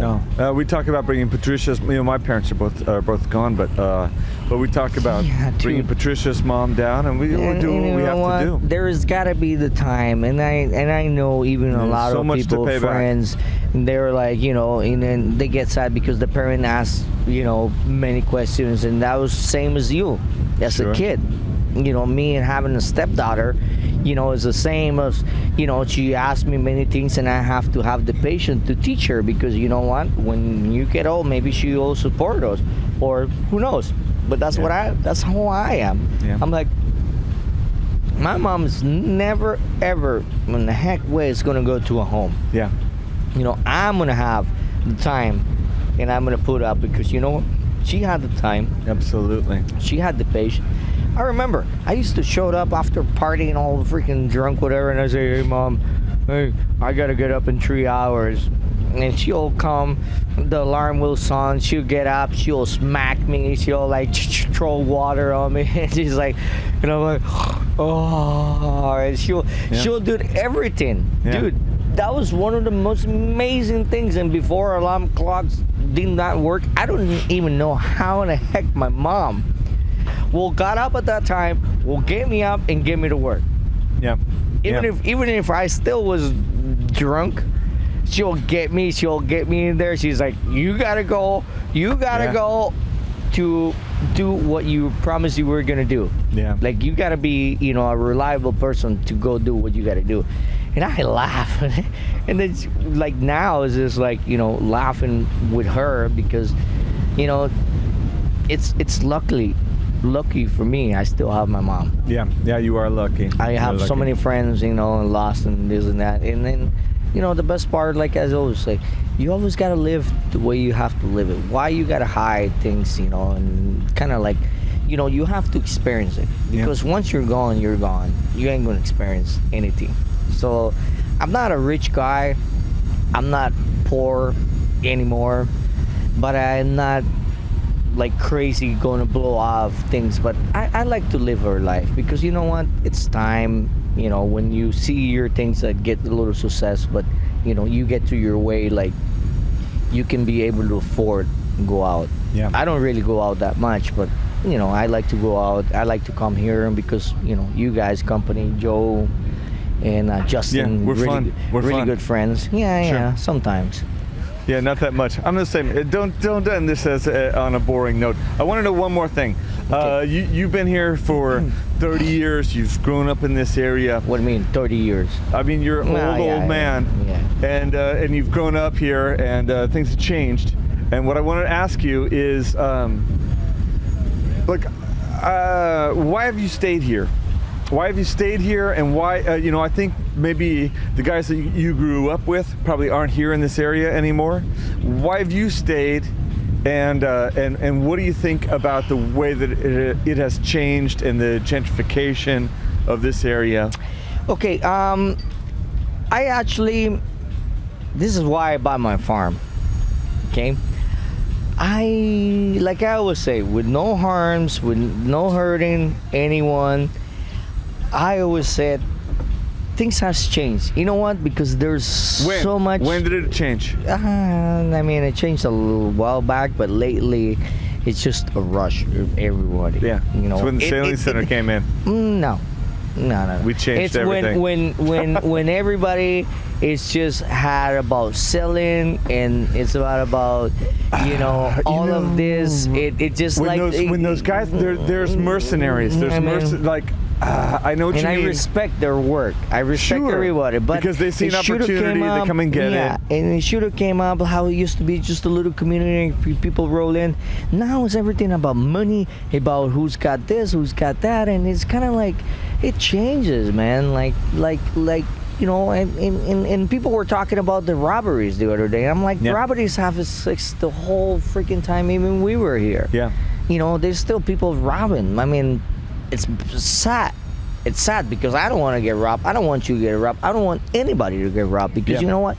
It doesn't matter what you have. It matters how much it took you to get that. To get it. To get it, and if you haven't, it's very meaningful. Like somebody steal my fucking car, I'm blow up my fucking mind. Yeah. You know, They stole my motorcycle. Yeah, and they stole Tiburon Azul. Yeah, they just stole our friends. They just stole somebody's stuff, computers. It happens. And it happens. But now it's not a violent place to live. Yeah, it's not a violent. You have to watch everybody, your stuff. and now the worst part now is freaking social media. Social media. That's the worst part. Like people are robbing stuff, and like social media is the worst part. No. That everybody just fits. Because your mom found you out. Because your mom saw your stuff. Saw your tattoo on social media. No. That's why social media is the worst. Not that. Just like how people fed up and believe them crap, and everybody has a different, like this and that, and you always like. Yeah, we all feel bad about it. Man. We all feel bad about everyone getting broken in. Don't get me wrong. I hate that. Everybody wants to take baseball back to those guys. We all feel that. If I ever find somebody, we all want to do something. It's not going to be happy. Them. Yeah. It's not going to be something nice. I'm not going to be like, you're robbing my place. Hey, no, they're gonna have broken hands. Like I told you that story about the mom who was pissed off that her son went to his daily robbing thing, and the kid got killed. And she wants mercy for her son, and you're like, really? No, she wants redemption. She wants some sort of monetary reward. And you're like, no. He was terrible, and you taught him terribly. And hey, this is a really upbeat way to. Yeah, I know. So sad. So what I'm trying to say is like now, like every day I go on social media, it's like, that dog is pooping in the front. Oh, well, the cow is pooping in front. Man, my dog's. Well, that cow just walked by. Oh, you see that guy shirtless? Oh, how about the neighbor? And this is like. Social media is the worst, right? Like when I first moved, I came down here in '94 the first time, and at that time there was only I've told this story on the podcast before, but there was only newspapers. There was Tico Times was the only English newspaper. Tico Times. And I remember there was a thing after about a year of being here. There was a little thing, 2 inches by 3 inches that said, "This is the 54th week that we have not printed anything about the O.J. Simpson trial." But that was it. Like that was the biggest thing. It was everywhere in the States. But down here you could escape it, and it's a shame. It's sad that we can't escape it like we used to. Yeah. Because that stuff doesn't have to touch your lives as much as it does with social media. And I understand a lot of people, but the biggest thing is like, oh, my power is off, internet is done. You know what I mean? I laugh. I hate those people. No, man. I don't hate them. I just laugh about it. I'm like, yes, and thank you. Thank you so much, so kind. Imperial, Florida. And then like you're the best. Like you can give him the bill later. Don't worry about it. it's the 4 chiliguaros and the the show takes care of this, Greivin. But what I was trying to say is like, I don't just, it's just like why people move to Costa Rica. This is pura vida. Why do they? Okay, this has changed. And then one of the things I dislike and I hate it really bad. Okay, now finally. Everything works different in the States. And I'm like, well, yeah, you're in a different country. Everything works different in Costa Rica. So that's why you came here and you like it. It's pura vida. Right. I mean, change your expectations. And even me, dude, as a business owner, you get frustrated. Like I get frustrated. Yeah. That I sometimes tell, like how in the heck people want to have businesses here if you put it so hard. And I'm like, it doesn't even help us. It doesn't even help anybody. Yeah. But that's one of the biggest things. And I always tell everybody, I say, well, didn't you came here for pura vida? Yeah. But things don't work the same as the States. I'm like, no. Yeah. It will never happen. It will never happen. I mean, they're trying to. But you know what? Since that, now it's more taxes, now it's more of this, now it's more of that, and I say, why you guys rolling in all of this? You don't want to make Yeah. it into the States. You Yeah, live there for a reason. I left there for a reason. Exactly, sir. You know, one of the things I dislike about that, and I said, I don't want to harm anyone, I don't want to hurt anyone. But I have so many people that been coming and gone, and they're expecting like they want to run everything. And I say, no, this is why Costa Rica is pura vida, man. Because I know it takes time. I know it's stressful. But all you have to do is like, okay, pura vida, and just walk away. Don't get pissed off. Right. But eventually you'll get it done. Yeah. Eventually it'll happen. You have to have patience. And you know how you have made it Absolutely. successful. The sailing center for this community, I tell you, if it wasn't for you, I know Jeff Herman, but for everyone that knows the face of the sailing center, is you, man. You are that man that has created, and you have that patience to talk to people, even if you want to tell them they can fuck off. I don't always have that patience, Well, man. I know, but you know how it is. But you are a man. You're like kind of almost like me, that you have that energy that you just kind of want to do these things. But I feel like we're having a love moment. We own And the businesses. best thing about you is your beard and your eyes. I just love you, man. No. I love you Come on, too, hey, man. Don't get too deep with that, right? But I'm saying, and I have a lot of respect about people like that. Your expectations are not always going to be what you want. It's good for people, for those people that want to have things like they always were. Those are the people that need to understand that it doesn't have to be like that, that they need to change a little bit too, that change is for their own good.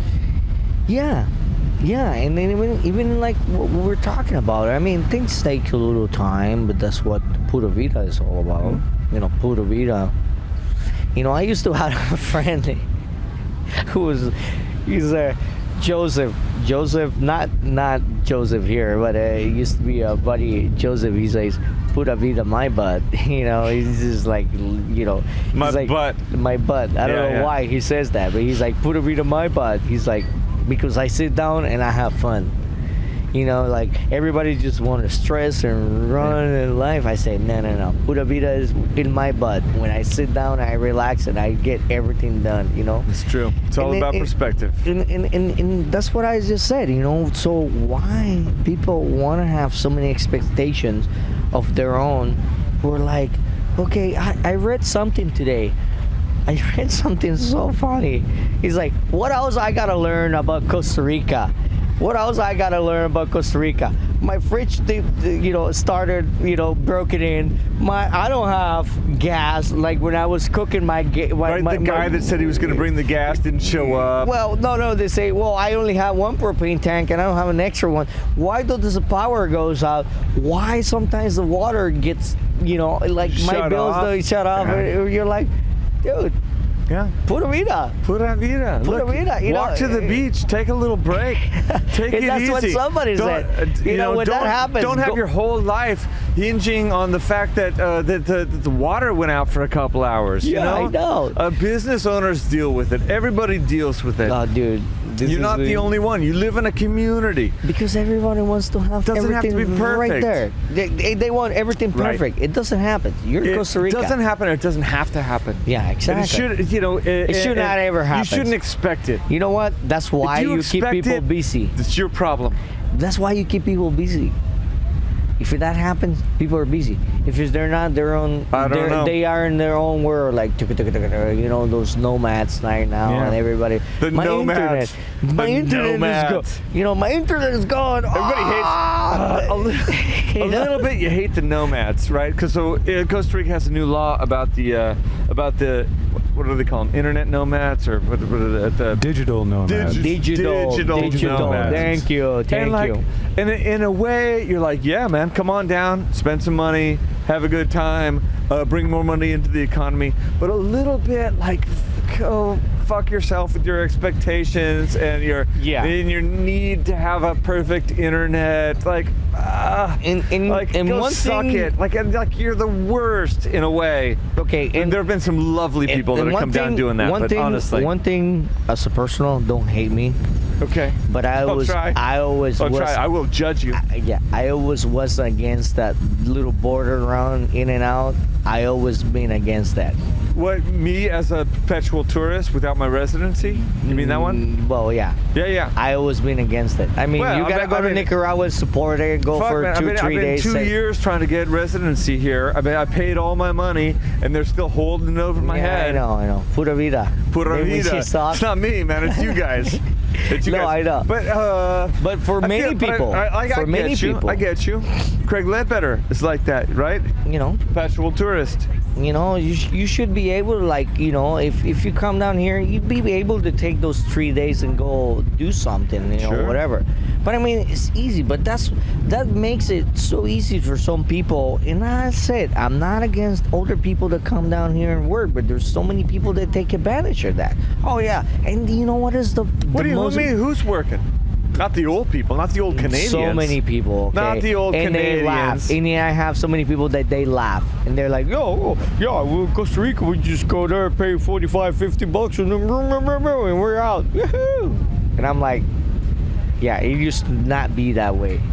You used to prepare to go on a little trip, go to Nicaragua, go do this, go do that. And some people are taking money out of Costa Rica, bro.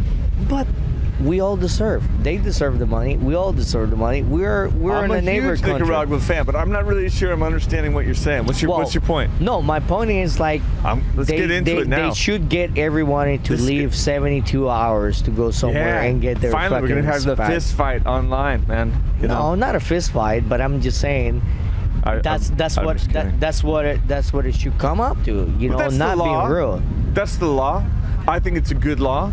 I think you should have to leave I think that's a generous showing law. respect. I think it's to show respect. I think they changed it somewhat more lately. Yeah, they're trying to, but for some people it's okay, but for some people, you know, the way that I dislike is when they laugh. They're little like ha ha ha. Yeah, I fooled the system. You know what I mean? I fooled the system. Yeah, they're fucking, you know, whatever. I tell you what, the problem is, and you tell me if I'm wrong, but foolish ones are the Costa Rican authorities. Dude, authorities are the worst. Because if they were, I mean, again, as an outsider, and I respect Costa Rica, I respect the laws. I really love this place so much, and I consider myself so fortunate to live here, and truly and respectfully. But there's so many people that do that border run, do a quick turnaround. I remember Ryan went up there one time. Our friend Ryan Bill of Little Pepper Pants Farms, he went up there. Well, and this was 8 years ago or whatever.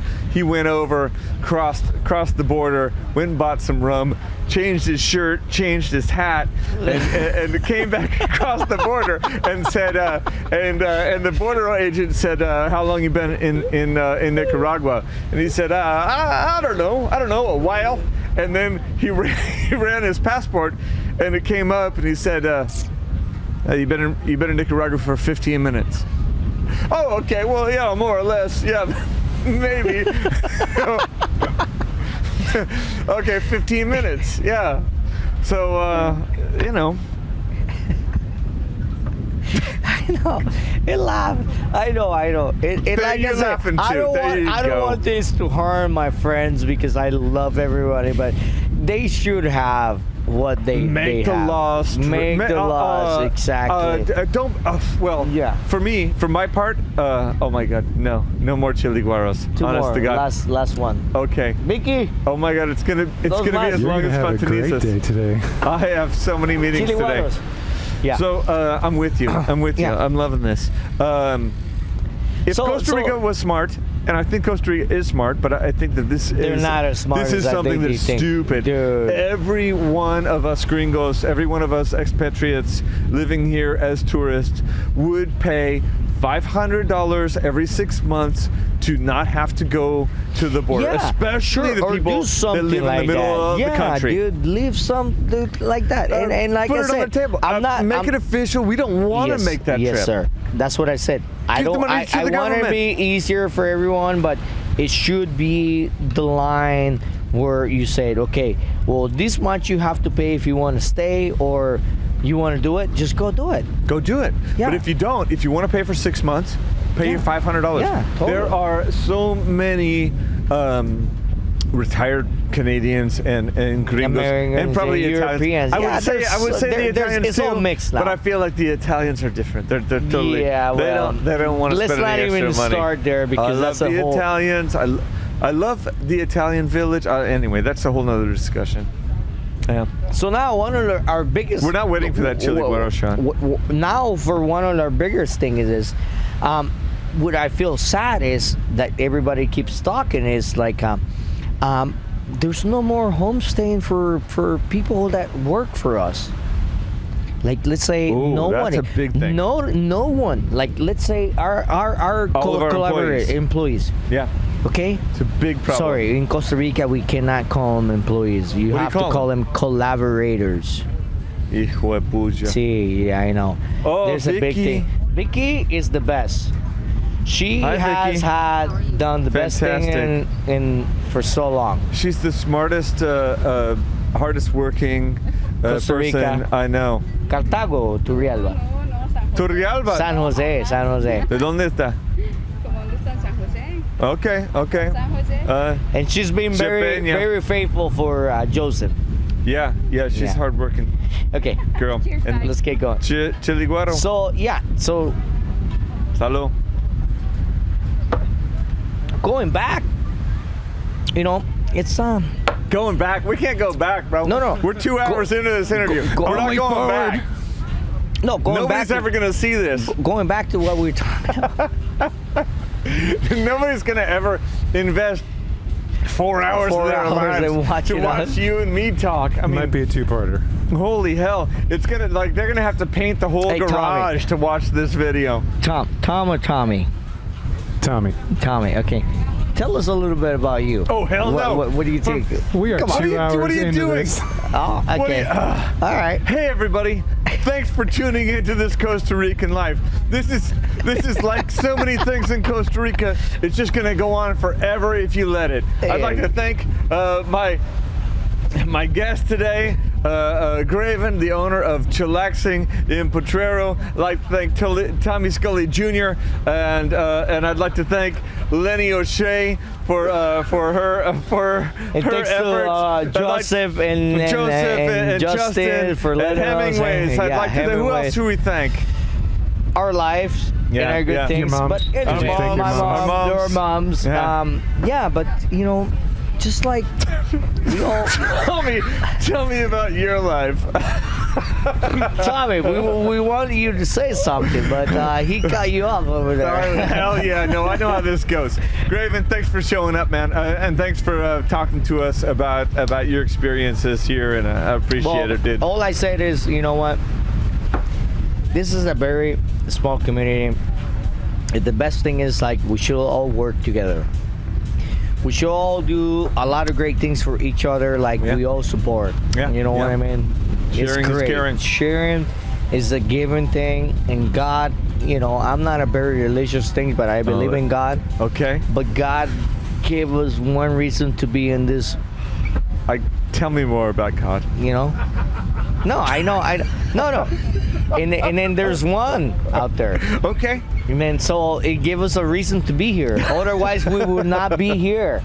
Absolutely. What's the pointless for I don't us? know what the point is. I know less about what the point is now than when we started this interview, my friend. I think your beers and the chili water got into you already. Oh, hey, here is to a productive rest of the day. Thank you so much, and I really appreciate it to everyone who ever have time to watch it. Nobody's ever going to get to this point in the video. This is a very amazing place, Playa Potrero. Yeah. Surfside. It's the best given Come on. here. If you get Surfside tattooed on your neck, I will do it too. No. What do you think? Never. What do you think? Never. How about Potrero? Never. I will How kind about- of put it here. How about Potrero, Costa Rica? Hey, all the way for around, me, bro. this is all I just did. Oh yeah. Nobody Yeah. needs to see your breast. Like not okay? the breast, but Okay. the Catalinas. Your last and picture, the tattoo. like it's all your nipple. Like no, okay. no. Hey, I know. Everybody, But this I'm is- sorry, this is the I'm very sorry for the main nipple show. All right, Tommy. All Hey, right, Justin. Greivin, Thank you so much, great, guys. Great show, bro. Great show. I hope Glad you showed your enjoyed. I didn't tattoo. bore I think you it's beautiful. guys. Yeah, that was great, man. All right, until next time. Pura vida. We should all have a big one for like you, Ryan, everyone. Oh yeah, we'll do a group show one of these days. We're gonna we'll do a a cocktail. big We're group gonna have show. a cocktail hour. But that's gonna take 10 hours. You know that. We're gonna have to kind of cut that one down, just like this one. Probably not. We're not cutting anything. Tommy doesn't like to cut any videos. No, I know, but he gets a little excited about Make me do more work. Yeah. Ladies and gentlemen, this Costa Rican life has brought to you Are we by gonna have one more? bunch of delicious delicious imperials and Florida products. Also by the best chiliguaros in Guanacaste from Hemingway's in Playa Potrero, and the bartender Gerald, two-time winner of the chiliguaro contest. I salute you. Vicky, And good Joseph, night. Justin, everybody. Holy Thank hell. you so much. What?